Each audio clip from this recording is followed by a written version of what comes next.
నమస్తే ప్రభుజీ, జై శ్రీకృష్ణ. హరే కృష్ణ మాతాజీ. ప్రభుజీ, శ్రీకృష్ణ వాళ్ళ తర్వాత ద్వారకాకి ఏమైంది? అసలు ద్వారక ఇప్పుడు ఎలా ఉంది?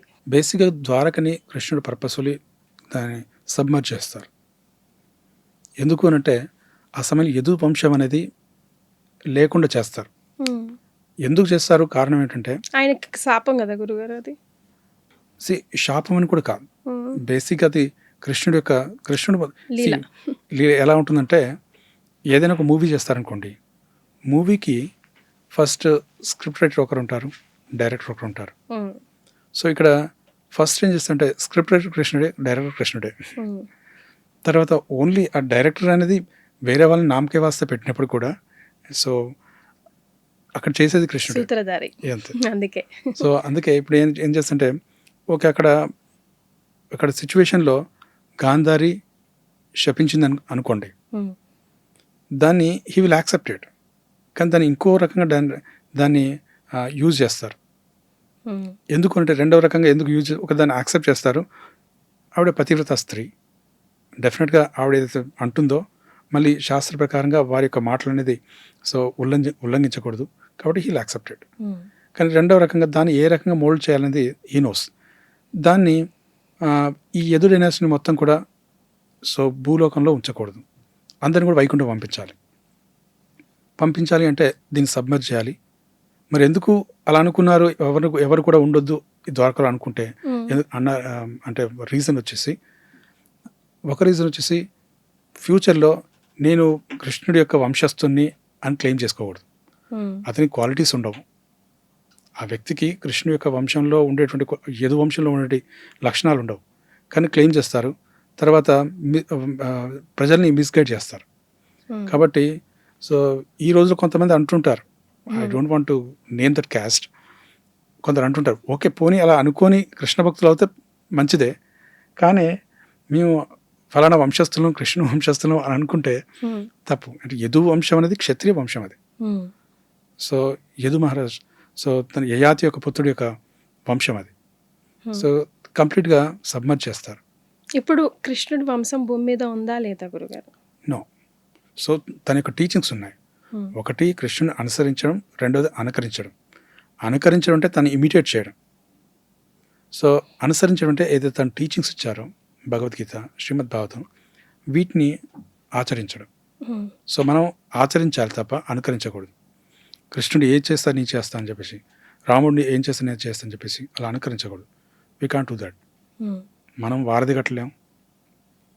కాబట్టి రాముడు ఏ రకంగా ఎగ్జాంపులరీగా ఏదైతే చేశారో ఆ ఎగ్జాంపులరీగా ఆదర్శప్రాయమైనటువంటి కార్యాలు మాత్రం మనం చేయాలి. ప్రభుజీ, రాధాకృష్ణుల తత్వం గురించి చాలా మిస్కన్సెప్షన్స్ ఉన్నాయి కదా. సో రాధా తత్వం, కృష్ణ తత్వం గురించి మీకేం తెలుసు? రాధాకృష్ణ తత్వం అంటే ఇదిగో ఇది, అట్లీస్ట్ ఇది తెలుసుకోండి చాలు అని చెప్పడానికి. సో సింపుల్ వే మనం ముందుగా కూడా డిస్కస్ చేసినది, భగవంతుడు ఎప్పుడైతే తను హ్లాదిని శక్తి అంటారు, అంటే సో అంతరంగ శక్తి, బహిరంగ శక్తి, తటస్థ శక్తి, 3 శక్తులు ఉంటాయి. దీంట్లో బహిరంగ శక్తి అంటే ప్రకృతి, నేచర్, దుర్గాదేవి, షీఈ్ జైలర్. తర్వాత తటస్థ శక్తి అంటే జీవుడు. తర్వాత అంతరంగ శక్తి అంటే శ్రీమతి రాధారాణి, సీతాదేవి, లక్ష్మీదేవి, వీళ్ళు. సో కృష్ణుడికి, నారాయణుడికి, రాముడికి సో ప్లెజర్ పోటెన్సీ అంట. సో వారికి ఆనందాన్ని ఇచ్చేటువంటి శక్తి. సో భగవంతుడి యొక్క శక్తి తప్ప సో అన్యమైన వారు కాదు.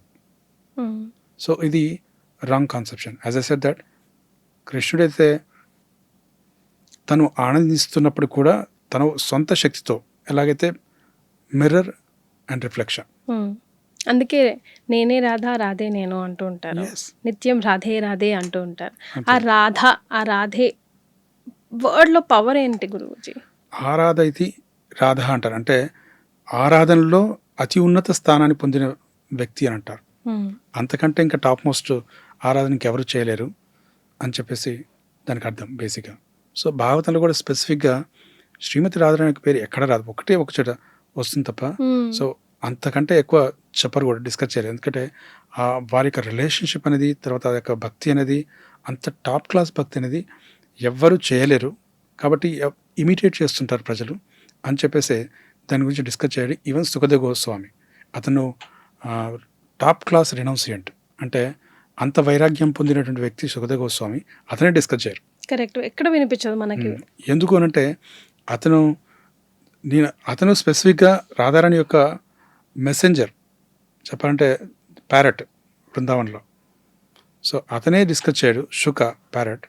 So what to talk about ordinary people. So కాబట్టి అది డిస్కస్ చేయడం కూడా మంచిది కాదు. స్పెసిఫిక్గా దాంట్లో శ్రీమద్ భాగవతంలో 5 చాప్టర్స్ ఉంటాయి, రాస పంచాధ్యాయాలు అంటారు. Like me, I skip that, no better not to discuss అని చెప్పి, అంటే డోంట్ ఈవెన్ రీడ్ దట్ అని చెప్పేసి.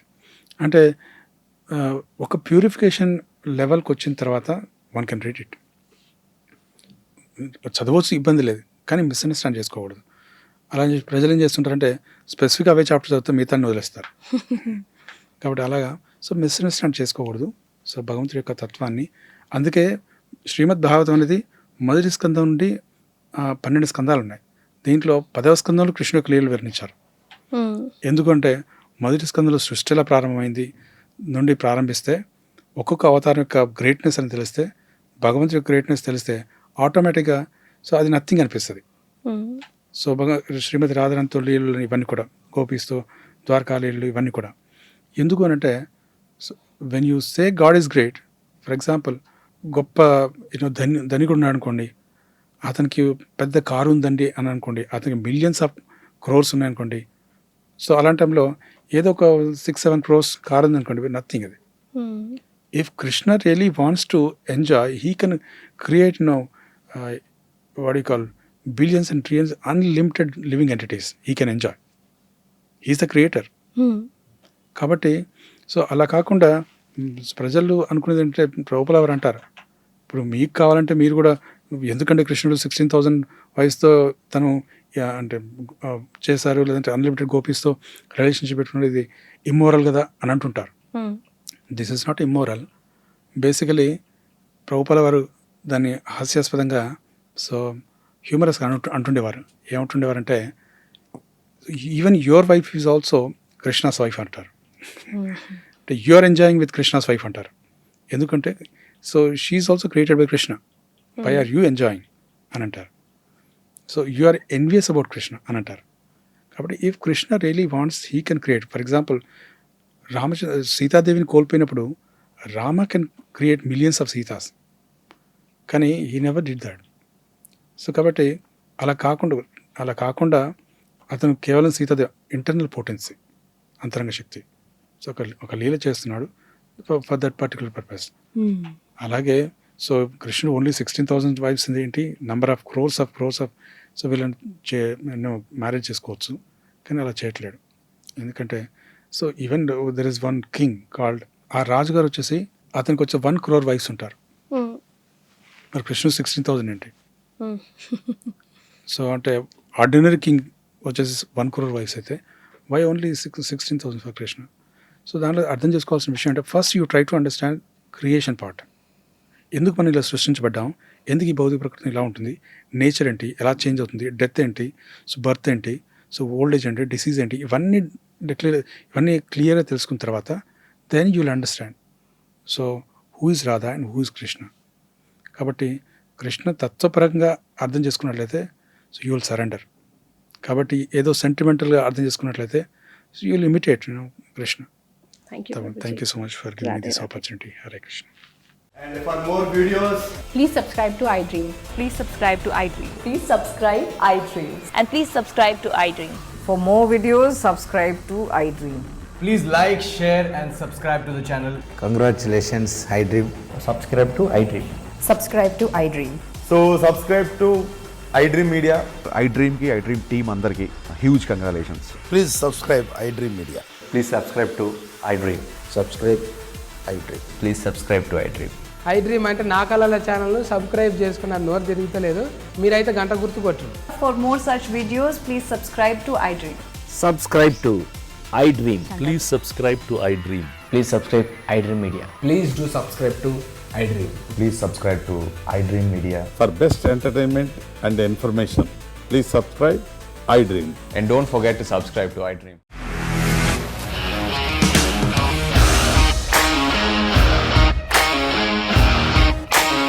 ఇండస్ట్రీలో కమిట్మెంట్ ఇష్యూస్ వస్తే నీకు కూడా వచ్చినట్టు. మార్నింగ్ తీసుకెళ్ళాలంటే కొట్టి పడేస్తారు.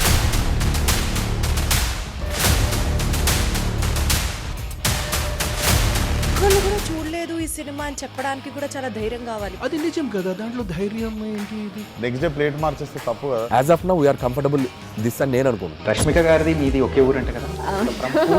నీకు కోపం వచ్చిందంటే బాగా తిట్టేత్తరా. తిట్టేద్దామండి. నిజంగా గేమ్ ని ఎలా చేంజ్ చేయగలిగారు? ఏపీఎస్ఎఫ్సి వాళ్ళకి 6 నెలల్లో నేను 6 లక్షలు కట్టా. బిజినెస్ చేయాలనుకుంటే it is as difficult as riding a tiger.